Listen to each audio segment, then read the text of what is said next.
क्या आपको पता है कि सोने के दाम जनवरी 2026 की तुलना में अब तक 27% गिर चुके हैं और आने वाले समय में ये दाम और गिरने की आशंकाएं वहां पे बताई जा रही है। देखिए दोस्तों, जब जब मार्केट में अनसर्टेनिटी आती है and when risk are high, तो ऐसे कंडीशन में इन्वेस्टर्स जो सेफ हेवन करके जिसको कंसिडर करते हैं वो होता है सोना।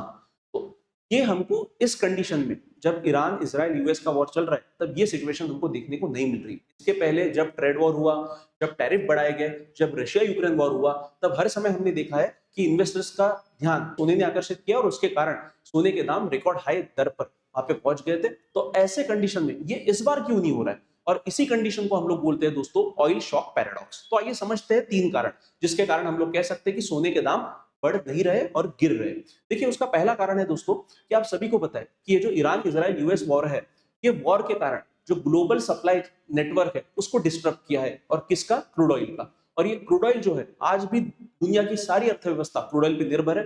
तो ऐसे कंडीशन में क्रूड ऑयल के दाम दिन ब दिन बढ़ते जा रहे हैं और आज के टाइम पे क्रूड ऑयल ये लगभग 115 से $120 के आसपास वहां पे है।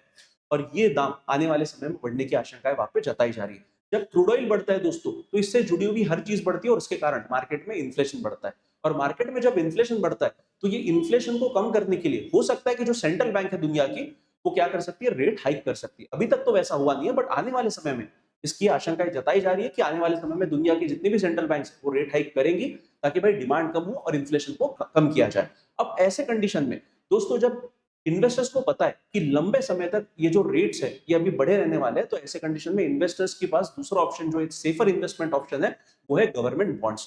अब ये गवर्नमेंट बॉन्ड्स की भी अगर स्पेसिफिकली बात करें, तो कौन से सरकार के? अमेरिकन गवर्नमेंट बॉन्ड जो है, जिसको यूएस ट्रेजरी कहा जाता है, वहां पे इन्वेस्टर्स, ये इन्वेस्टमेंट उनके लिए सेफर ऑप्शन बनते जा रहा है, बिकॉज वहां से उनको फिक्स रिटर्न मिलेगा।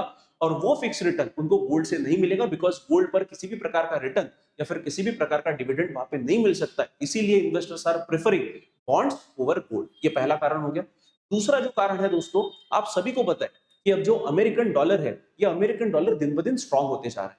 अब दिन ब दिन स्ट्रांग होते जा रहा है as compare to the global currency. और उसके कारण हो सकता है कि अगर ये वॉर लंबे समय तक वहां पे रहता है, तो मार्केट में लिक्विडिटी क्रंच आ सकता है, मतलब जो कैश का कमी आ सकता है। तो ऐसे कंडीशन में इन्वेस्टर्स क्या कर रहे हैं? उनको पता है कि भाई अभी जो डॉलर का रेट है वो अभी हाई है, और सोना भी जो है, वो सोना भी क्या है? गिर रहा है। तो ऐसे कंडीशन में investors may try to book a profit. उनको पता है कि डॉलर हाई है, तो जो भी सोना उनके पास है वो मार्केट में जाके बेच रहे हैं और उससे डॉलर खुद के पास रख रहे हैं। ये दूसरा कारण।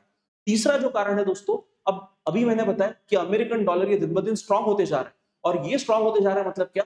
कि अगर अमेरिकन डॉलर के आधार पर मैं कोई भी एसेट या फिर कोई भी संपत्ति अगर मैं मार्केट में खरीदने को जाऊंगा, और स्पेसिफिकली गोल्ड और सिल्वर अगर मैं खरीदने को जाऊंगा, तो महंगा ही मिलेगा। तो ऐसे कंडीशन में अमेरिकन डॉलर स्ट्रांग होने के कारण उसमें जो भी मैं खरीदी करूंगा वो भी महंगी होंगी। मतलब क्या? तो उसके कारण हर चीजें महंगी होने के कारण डिमांड कम है, और डिमांड कम होने के कारण प्राइसेस भी गोल्ड के कम होते जा रहे हैं। तो दिस इज ऑल दोस्तों, थैंक यू वेरी मच।